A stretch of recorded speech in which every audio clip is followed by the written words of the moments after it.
za wakati huu na tumeona kwamba mko poa. Tunaendelea na episode tunaendelea na somo letu la fundamental analysis kwenye sana sana tunajikita kwenye news. So hii ni episode number 3. So episode number 2 nilielezea kitu cha msingi au concept ya msingi ya interest rate ambayo sana ina drive almost karibia signal zote hapo, news zote hapo hivi. Lakini ya sasa ni hiyo ya kwanza, hiyo Federal Open Markets Committee. Hiyo mara nyingi au jamaa wakikutana mara nyingi wanajadili mambo ya interest rate, so moja kwa moja. So interest rate ni nani ya msingi sana, ni taarifa ya msingi sana ambayo ikitolewa na Fed au benki ya Marekani, mara nyingi inakuwa ina athari kwenye masoko ya crypto moja kwa moja, kwa sababu inaathiri dola. So ikiathiri dola moja kwa moja inaathiri masoko ya crypto. So vitu vya kwenda navyo ni zile concept ambazo nilikufundisha kwenye module iliyopita, episode iliyopita, kwamba pakiwa kuna high rates nini cha kufanya, lakini pia pakiwa kuna low rates nini cha kufanya. Pakiwa kuna high rate nini kinatokea kwenye dola, dola inakuwa iko strength au inakuwa ina nguvu, lakini masoko ya crypto mara nyingi yanashuka kwa sababu watu wengi watakimbilia kuwekeza kwenye zile safe asset kama vile bonds. Lakini pia pakiwa kuna low interest rate, maana yake watu wengi wataanza sasa kuinvest kwenye hizi risk asset, wataanza kutake riski sasa kwa kununua crypto, na hapo tutakuwa ndo mwanzo wa crypto kuanza kupanda.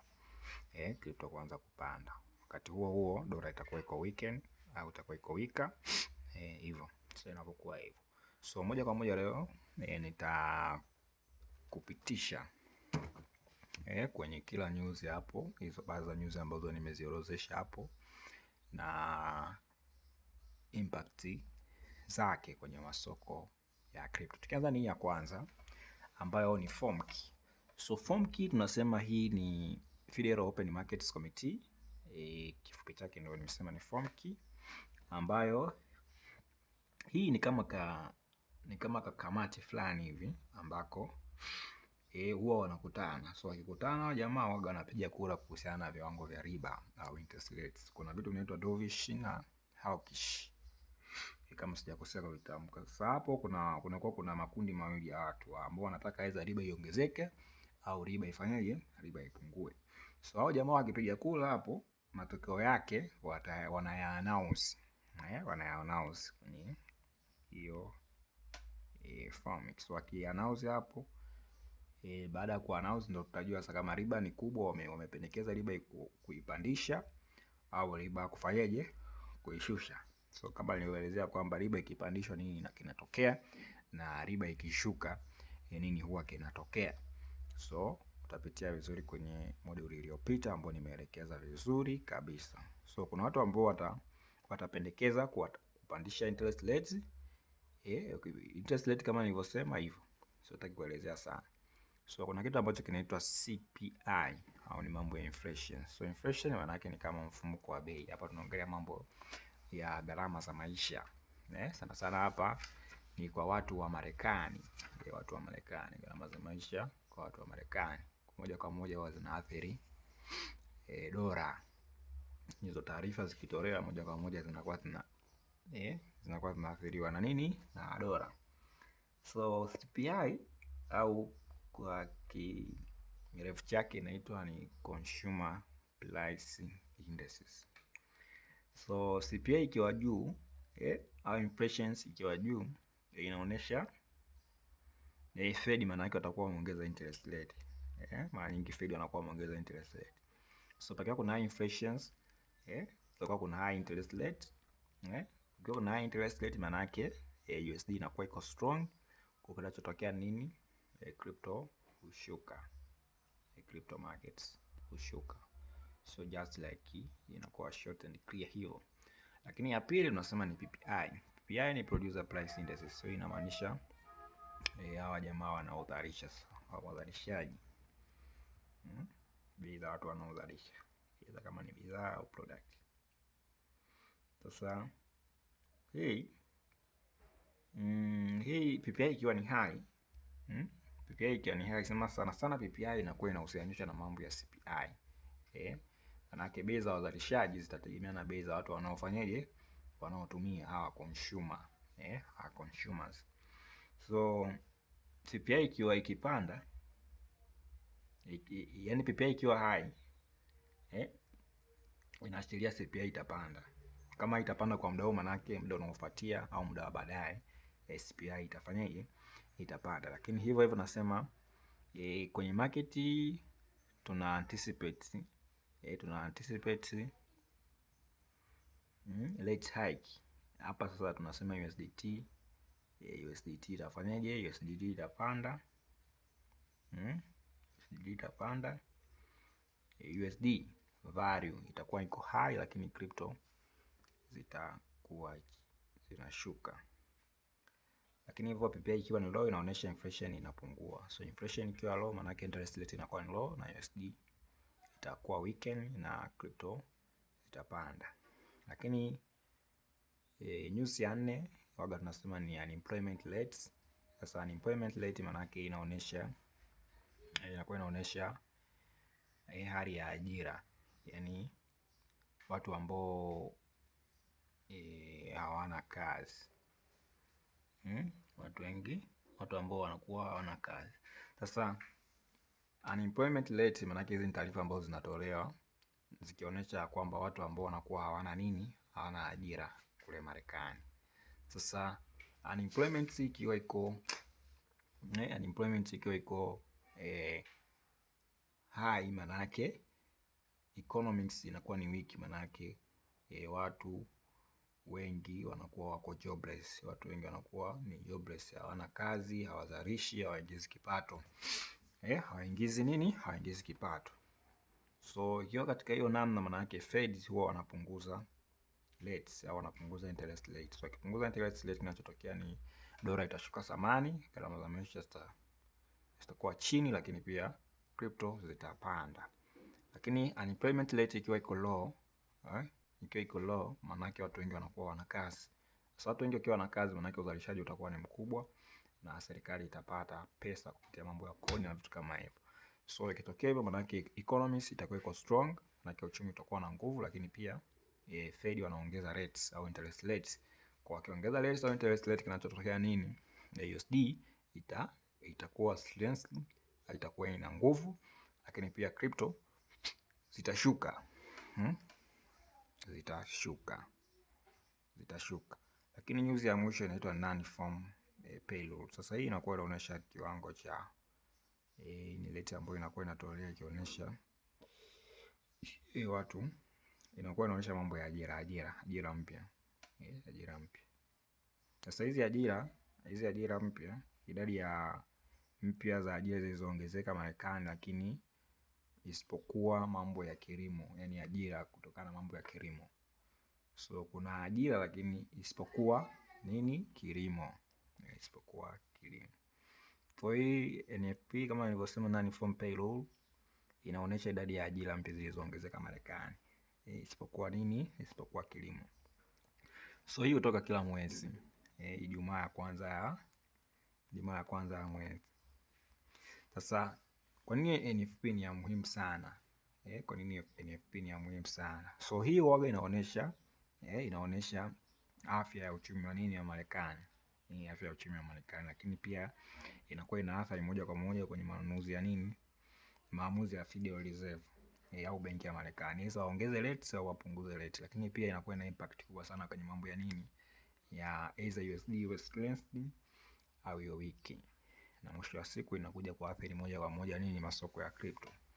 So NFP ikiwa ni high, maana yake kunakuwa kuna ongezeko kubwa la ajira mpya, isipokuwa kwenye kilimo. Maana yake ajira mpya zikiongezeka, maana yake tunategemea economy itakuwa ni high, kwa sababu uzalishaji utaongezeka, watu watalipa kodi na wataongezea serikali kipato. Lakini pia ikiwa katika hiyo hali, maana yake Fed wanaongeza interest rates. Wakiongeza rates, maana yake USD itakuwa iko strong, lakini pia crypto zitashuka. masoko ya crypto moja kwa moja yataathirika na yatakuwa kwenye bearish. Yatakuwa kwenye bearish. Lakini pia kuna kitu ambacho kinaitwa NFP. Sasa NFP nimesema NFP ikiwa high lakini NFP ikiwa low. Maana yake NFP ikiwa low, maana yake job zinakuwa ni chache, maana yake idadi ya ajira mpya zinakuwa ni nini? Ni chache. So idadi ya ajira mpya zikiwa ni chache, kinachotokea nini? Maana yake economics itakuwa ni weak. Unaona? Sasa ikiwa ni weak, maana yake Fed watashusha nini? Ile rate. Fed ikishusha rate, maana yake USD itadhoofika na crypto kupanda. Kwa maana hiyo crypto market itakuwa kwenye bullish move. Kutakuwa kuna bullish move. Sasa kuna vitu ambavyo ni vya msingi sana kwenye news, na jana kwa watu ambao walikuwa kwenye grupu la VIP la Signal na lile la mafunzo nilitoa update kabla ya news ya Fomic press conference haijatokea na Fomic meetings. Nilitoa prediction zangu ya kwamba kuna uwezekano kwa muda ule masoko yalikuwa kwenye bearish move, nikasema kuna uwezekano mkubwa either move ikaendelea kuwa downs au ikaenda kupanda juu, kwa sababu news inapotokea mara nyingi, kwa experience yangu, kabla masaa machache kabla news haijatokea, huwa tunasema kuna fake move aga inatokea kwa ajili ya kwa trap trader, hasa ni retail trader. Hiyo kabisa kwenye hizi financial market industry mara nyingi wanasema kwamba tuna bato sisi retail trader au wafanyabiashara wadogo, tuna bato kubwa sana na wafanyabiashara wakubwa. So mara nyingi ili uweze kunufaika au uweze kuwa success kwenye hii biashara, mara nyingi lazima move zako ziendane sambamba na wafanyabiashara wakubwa. Zikienda against, maana yake wewe uko kwenye zone mbaya, maana yake almost ile trade zako nyingi zitakuwa zinapoteza pesa, kwa sababu utembei namna ambavyo wale jamaa wale big investors wanavyokuwa wana move, wanabidi wale wanavyotembea na wewe move. Sasa mara nyingi hao jamaa kwa ajili ya kuchukua pesa kutoka kwetu. Sasa kabla ya news kutokea, hao jamaa wana akili sana, na sijajua kinatokeaga nini. Inawezekana either kuna huwa wanajua, yani mara nyingi niseme huwa wanajua, big investors wanajua nini kitatokea kwenye news. Sasa wenyewe pale wanakuwa wanatotega sisi.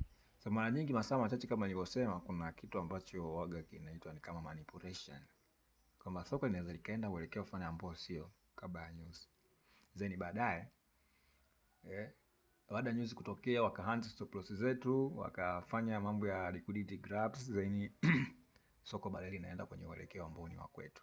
So sisi pale tunakuwa tumeact kama liquidity provider watu ambao tumeongeza mtaji wapi sokoni na kutrigger market kwa juu, maana yake nothing, hatujaeni chochote other than hao wajanja wamechukua pesa kutoka kwetu na hivyo tunabaki tumeblow account zetu.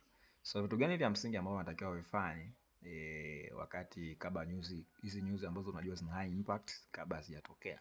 Cha kwanza kabisa, inabidi usiweke trade yote kabla ya news kutokea, na kama una trade ambazo zinalani unaweza ukazifunga. Ili sasa baada ya news kutokea, baada ya spike ya kwanza kutokea, hizo ni ya 1 hours au ya hivyo, clearly pale kutakuwa kuna tayari zile noise zitakuwa zimepungua za ile news, kipindi ndio inaanza, zitakuwa zimepungua. Sasa zile noise zikipungua, maana yake pale tutapata clear structure ya soko linaelekea upande upi. So baada ya spike ya kwanza, wewe una join kwenye second spike, zaidi unaenda nayo kwenye ile direction ambayo soko linaenda baada ya news kufanyaje, baada ya news kutokea. So ushauri wangu ni kwamba usitrade kabla news haijatokea, lakini utrade pale ambapo news tayari imeshatokea na spike ya kwanza imeshatengenezwa, hizo kama ni ya 1 hour, candle ya 1 hour au ya 13 minutes, clearly pale kutakuwa kuna clear data, kutakuwa kuna uelekeo ambao ni sahihi, clear directions kwamba soko linaenda wapi. Maana yake zile noise itaweza kuishapungua na soko litakuwa linaenda kwenye uelekeo ambao ni sahihi. So huo ndio ushauri wangu ili kuepuka huu mtego ambao wa jamaa mara nyingi wana utega kwa ajili ya kuchukua pesa kutoka kwetu. So mpaka hapo nahisi mtakuwa umenielewa. Nahisi utakuwa umenielewa kwenye masuala ya news, na hii ni episode ya mwisho kwenye news. So kitu cha kukumbuka ni kwamba nilikuonyesha website ambayo tunaitumia.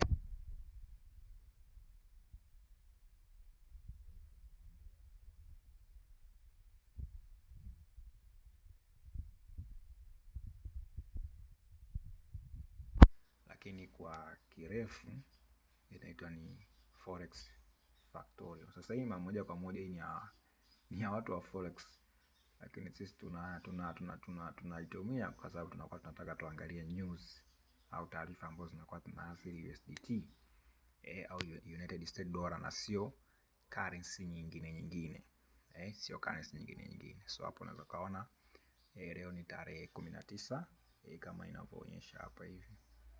Leo ni tarehe 19. Sasa kwa wale wote ambao niliwaambia kuhusiana na kuinstall kwenye Play Store,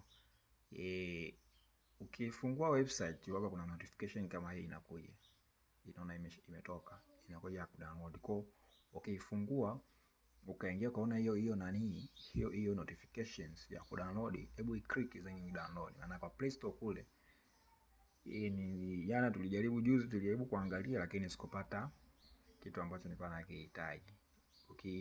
Ukiona download, make sure logo ya application hiyo inakuwa ni hii hapa na sio logo nyingine. So unabidi uwe makini. So kama unavyoona leo ni tarehe 29 kama nilivyosema, tarehe 19 March. So hizi ni baadhi ya news za pair mbalimbali, NSD, USD, JPY, AUD, Australian dollar, hiyo JPY, Japanese GBP, hapo naangalia pound ya Uingereza, British pound, lakini kuna chief, lakini kuna euro hivyo. So ukiangalia kuna masaa ambazo za news zilitokea. Sasa za USD mara nyingi zinakuwa chini huko. Mfano kama leo kulikuwa kuna news ya USD ya hapa ilikuwa saa 9, mambo ya employment rate. Nimetoka kuelezea mambo ya employment rate, mambo ya watu, hizi taarifa ambazo zinakuwa zinaonyesha watu wasio na ajira wamepungua au wameongezeka. So nilikwambia jana, ukitaka kupata taarifa za hiyo news unaigusa hapo hivi. So ukiigusa kama hivyo, unafanya kama double click. So ukigusa kama hivyo kunakuja kama kifaili fulani hapa, kifaili hichi hapa hivi. So ukigusa hicho kifaili inafunguka. So ikifunguka utapata taarifa za hiyo news. So kwa mfano kama hapa source ni ya wapi? Ni ya Department of Labor. Unaona Department of Labor, lakini